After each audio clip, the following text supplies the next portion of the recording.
조갑제 TV 시청자 여러분 안녕하십니까. 2023년 2월 12일 밤 8시 21분입니다. 오늘은 아주 역사적인 날입니다.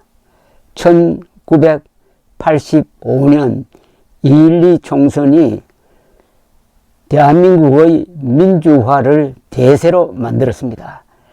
그런 역사적 선거 38주년이 되는 날이 오늘입니다. 저는 조선일보 월간조선 기자로서 2.12 총선을 취재를 했습니다. 지금 돌이켜보면은 그때가 정말 아름답고 화려한 시대였다는 느낌이 듭니다. 대한민국이 소란스러운 속에서도 역동적으로 움직이고 있었고 경제는 사상 최고로 잘 되던 그 시기에 최루탄이 난무하고 함성이 들리고 그러면서도 대한민국은 옳은 방향을 잡아서 뚜벅뚜벅 나아갔던 1980년대 그 정중앙인 1985년 2.12 총선이 생각납니다. 원래 저는 전후 70년을 이야기하자 1953년 7월 27일 휴전 이후에 70년 동안 대한민국이 얼마나 발전했느냐 이걸 이야기하자. 그래서 전후 70년 이제는 통일이다 하는 이런 화두를 지금 던지고 있습니다. 그 가운데서 전후 70년 중에서 가장 과소평가받고 있는 시대가 1980년대입니다. 이 10년이 오늘날의 대한민국을 만들었습니다. 좌익은 1980년대가 암울한 시대였다고 거짓말을 합니다. 그러나 1980년대야말로 화려한 시대고 대한민국이 세계를 향해서 스스로 몸을 던진 시대고 그 1980년대의 위기를 극복을 하고 대한민국은 민주화와 북방정책으로 나아가서 드디어 1990년대, 2000년대, 2010년대, 2020년대를 맞도록 했습니다. 서울올림픽을 중심으로 해가지고 전두환, 노태우 정부가 대전략을 가지고 대한민국을 이끌었고 거기에 저항하는 세력, 김영삼, 김대중 두 사람을 중심으로 하는 운동권, 야당 세력이 또한 똘똘 뭉쳐서 대응을 해서 힘겨루기를 하다가 1987년 6.29 선언을 통해서 평화적으로 정권 교체를 하기로 합의를 하는 것입니다. 그래서 새로운 헌법이 만들어지고 그래서 제6공화국이 문을 엽니다. 지금 제6공화국입니다. 제6공화국의 첫 번째 대통령은 노태우입니다. 노태우, 그 다음 김영삼, 김대중, 노무현, 이명박, 박근혜, 문재인, 그리고 윤석열 대통령이 제6공화국의 8번째 대통령입니다. 이런 틀이 1980년대에 만들어졌습니다. 그 중에서도 가장 중요한 게 1985년 2.12 총선인 것입니다. 이 2.12 총선은 어떤 의미가 있느냐 하면은 대통령 직선제 개헌을 핵심으로 하는 한국의 민주화 욕망을 극적으로 분출시킨 선거였습니다. 선거일 25일 전에 급조된 신민당은 김영삼 계열이 주도한 이른바 선거투쟁을 통해서 총선 기간에 많은 군중을 동원하고 직선제 개헌을 하나의 시대정신으로 만드는데 성공했습니다. 당시 겨울방학 중이던 대학생들이 자발적으로 야당 선거운동에 참여했습니다. 이 베이비붐 세대의 편입으로 당시 20대, 30대 유권자가 전체 유권자의 60%나 되었습니다. 이들의 지원에 힘입어 신민당은 단번에 2.12 총선을 통해서 제1야당이 되었습니다. 그때는 한 선거구에서 2명을 뽑는 전국 92개 선거구가 있었는데 그때 여당인 민정당은 35.2%의 득표율로 87명이 당선되었는데 여기에 전국구를 보태면은 총 의석은 148석이 되었습니다. 그런데 서울과 대구에서 1명씩, 부산에서는 3명이 낙선했습니다. 반면에 전두환 정권 공격에 앞장섰던 신민당은 선명투쟁성이 먹혀 들어가 가지고 29.3%의 득표율을 기록하면서 50석을 차지하고 전국을 보태 가지고 67석이 되었습니다. 온건한 민주한국당은 26석, 전국구를 포함하면 35석, 그리고 한국국민당 15석, 전국구를 포함하면 20석, 기타 6석의 분포가 되었습니다. 전두환 정부는 정치활동이 금지되어 있던 이른바 구정치인들을 선거를 두 달 남짓 남겨놓은 1984년 11월 30일에 풀어주면서 출마의 길을 터주었습니다. 그렇게 하면 야권이 강경신민당과 온건 민한당으로 분열되어 가지고 여당인 민정당이 압승할 것이라고 판단했는데 이게 오판이었습니다.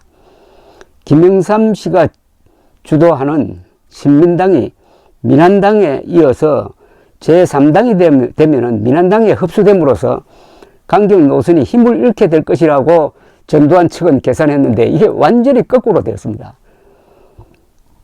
선거 결과는 이런 계산을 뒤엎어버렸습니다. 1980년 봄 이후 5년간 눌려왔던 민주화의 열망이 선거 기간 중에 폭발한 것입니다.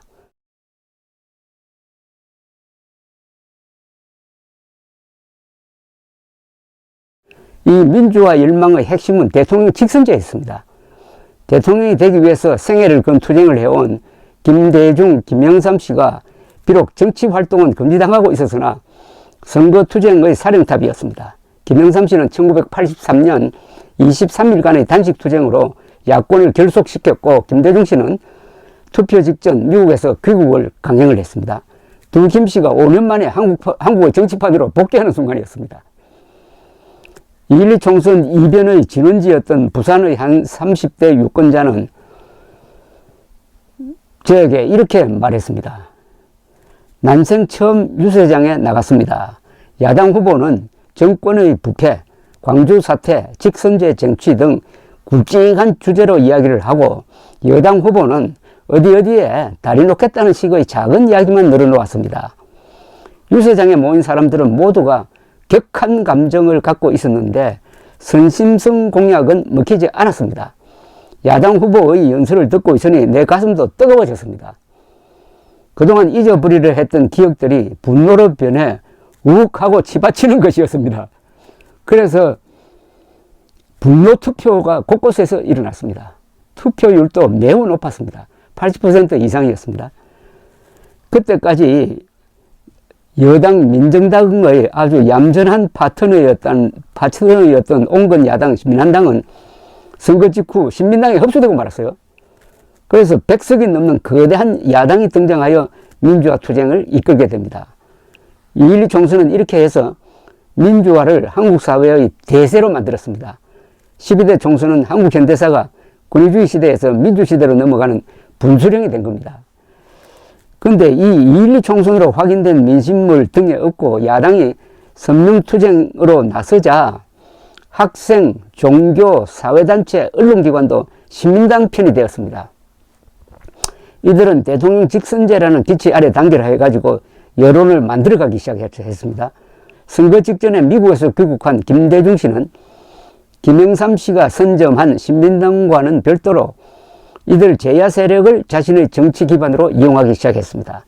신민당과 제야 세력은 서로 협력하고 견제하고 경쟁해가면서 대통령과 민정당을 밀어붙였습니다.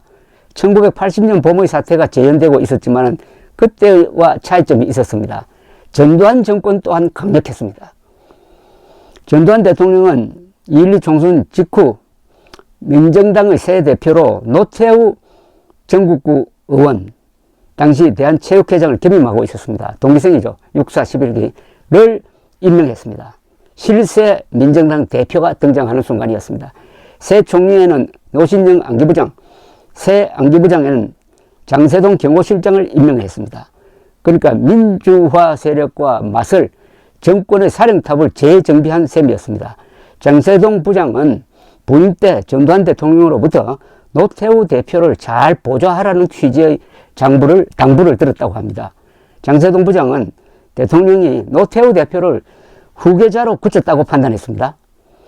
장세동 부장은 대통령에게 특청하여 노태우 대표의 인측이기도 한 박철원 비서관을 특보로 데리고 갑니다.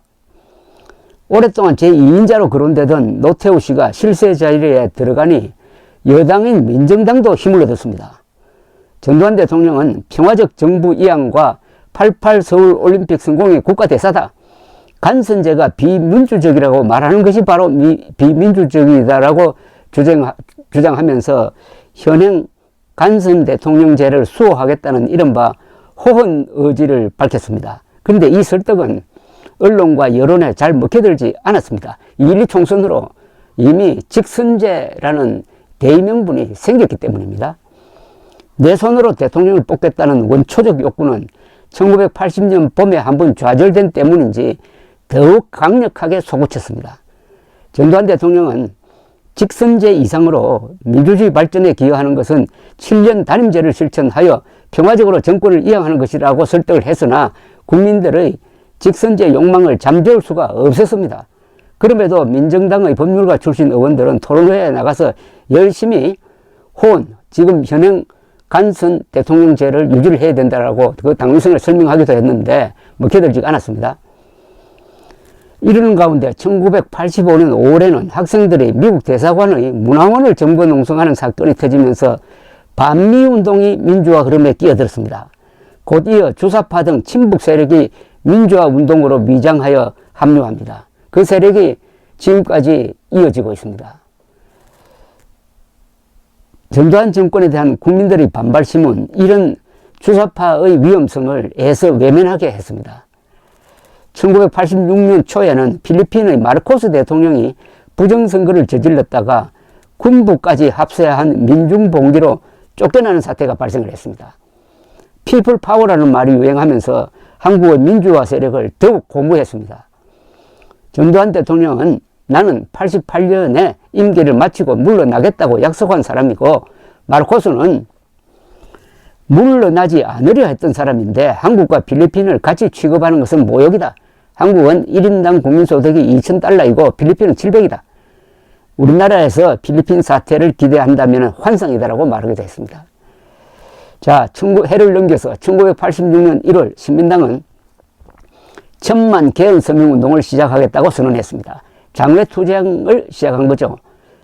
당시에 민추협 의장이던 김영삼은 2월 7일 신민당에 입당했고 2.12 총선 1주년을 맞아 2월 12일부터 가두 서명운동을 시작을 합니다. 이제 장외로 나옵니다.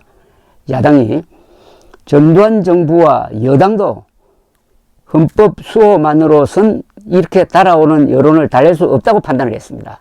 그래서 전 대통령은 1986년 1월 16일 국정연설을 통해서 개헌 문제는 평화적 정부 이양과 88 서울올림픽을 성공적으로 치른 후 89년에 가서 논의하는 것이 순서라고 말했습니다. 개헌이란 말을 처음으로 수용한 것이 됩니다. 그해 2월 24일 전두환 대통령은 3당 대표들과 청와대에서 회동한 자리에서 한 걸음 더 나아갑니다. 국회와 정부에서 헌법특위를 설치하여 연구하고 89년에 가서 개헌 문제를 처리하도록 하는 것이 좋겠다. 그런데 언론은 이 발언을 보도하면서 89년 개헌이 기정사실화된 것처럼 보도를 했습니다. 언론이 그런 식으로 과장하면은 민정당과 정부가 바로잡는 노력을 해야 할 터인데 과장 보도가 여론화되면서 이것이 막 기정사실화되었고 말았습니다. 자, 이제 개헌은 89년에 늦어도 89년에 한다 이렇게 된 겁니다. 그만큼 전두환 정권이 약해진 거죠. 1986년 3월 11일 전두환 대통령은 수석 비서관 회의에서 89년에 가서 개헌한다가 아니고 개헌을 할 필요성이 있는지를 결정한다는 말이라고 해명을 했는데 이 자리에서 전 대통령은 이런 말을 덧붙입니다. 우리나라와 같은 특수한 상황에서 대통령 책임제는 위험 요소도 있습니다. 내가 버마 사건을 당하고 버마 아웅산테르입니다. 당하고 느꼈지만 대통령 한 사람을 해치워서 나라의 근본이 흔들린다면 아주 위험합니다. 가령 일본은 수상을 10번을 죽여도 우리나라에서 대통령이 희생될 때와 같은 혼란은 안 오게 되어 있어요. 포르투갈의 이원 집정제 같은 것도 바람직할 수 있습니다. 우리나라에서는 정치 문제를 가지고는 싸움을 해도 안보 문제를 가지고 싸우면 안 돼요. 우리는 북한의 위협 때문에 대통령이 어디 나가기도 겁이 나. 내 개인의 안전을 위해서가 아니라 나를 위해서 내가 겁이 나요. 이렇게 대통령 중심제의 위험성을 이야기를 합니다. 그러다가 1987년도로 들어가면은 박종철 고문 사건 등이 터지면서 국민들이 그해 6월 본격적으로 거리로 뛰쳐나옵니다. 1987년 6월은 1980년대의 모든 모순을 다 모았던 한 달이었습니다. 그때 거의 전 국민들이 들고 일어나고 했지만 다행스럽게도 경찰이 잘 막아갖고 최루탄을 썼지만 총을 쓰지 않았습니다. 시위대가 죽지를 않았어요. 놀라운 사실입니다. 그때 민정당은 노태우 대통령 후보를 확정한 상태입니다. 체육관에서 간접 선거로 하면은 당선이 확실하게 돼 있었습니다. 그러나 전두환, 노태우 두 사람이 판단을 해보니까 이래가지고는 선거도 안 된다. 그럼 어떻게 할 것이냐? 차라리 야당과 국민들이 원하는 것을 다 받아버리자. 아니, 다 받아버리는 거 플러스 알파까지 다 받아들이자. 이렇게 어마어마한 도박을 준비를 합니다. 그래서 1987년 6월 29일, 그날이 월요일이었습니다. 민정당 대표 노태우, 당시는 대통령 후보입니다. 노태우 후보가 나와서 6.29 선언을 발표합니다. 즉, 직선제 개헌 받겠다. 언론 자유 보장하겠다. 김대중 사면 복권하겠다. 이렇게 나와버립니다. 청천벽력과 같은 선언이었어요. 모든 국민들이 놀랐습니다. 그런데 노태우 당시 대통령 후보는 자신의 결단인 것처럼 이걸 포장을 했습니다. 전두환 대통령에게 건의하는 식으로 이야기했습니다. 그러나 사실은 전두환, 노태우 두 사람이 짜고 한 거죠. 그래서 그때 가장 인기가 없던 노태우 후보의 인기가 6.29 선언 하나로서 완전히 회복이 되고 드디어 그해 12월 대통령 선거에서 1로 3김의 대결이 이루어집니다. 노태우와 김영삼, 김대중, 김종필 1로 3김의 대결에서 노태우 후보가 36.6%의 득표율로 군인 출신 대통령이 등장하는 겁니다. 역사의 큰 드라마죠. 역전이라고 그럴까요? 그렇게 군사독재 비판하던 국민들이 선거판에 딱 들어가니까 사람이 달라진 아주 순박하게 보이는 보통 사람이라고 하는 노태우 후보를 선택을 한 겁니다. 그래서 1988년부터 드디어 제6공화국이 열리게 되고 그 노태우 대통령이 서울올림픽 조직위원장도 했지만은 그때 동구가 흔들리기 시작을 했습니다. 서울올림픽이 또 동구 공산권이 무너지는 결정적 역할을 했습니다. 서울올림픽에 그동안 참석하지 않았던 동구 공산권 팀이 참석합니다. 소련도, 동독도, 중국도, 그리고 개막식을 근사하게 했습니다. 이 서울올림픽 중계방송을 보면서 소련 사람들, 독일 사람, 동독 사람들, 동구 공산권 사람들이 거지 국가라던 한국이 저렇게 잘 살고 있는데 우리는 뭐하냐 하는 문제의식이 생겼다고 합니다. 그래서 다음 해에 거리로 나와서 공산정권을 차례로 무너뜨리는 그 결정적 계기가 서울올림픽이었습니다. 서울올림픽 1988년 9월 17일 우리 전후 70년사에서 가장 감동적인 날을 저는 그날로 꼽습니다. 이런 근사한 역사의 대전진의 한복판에서 저는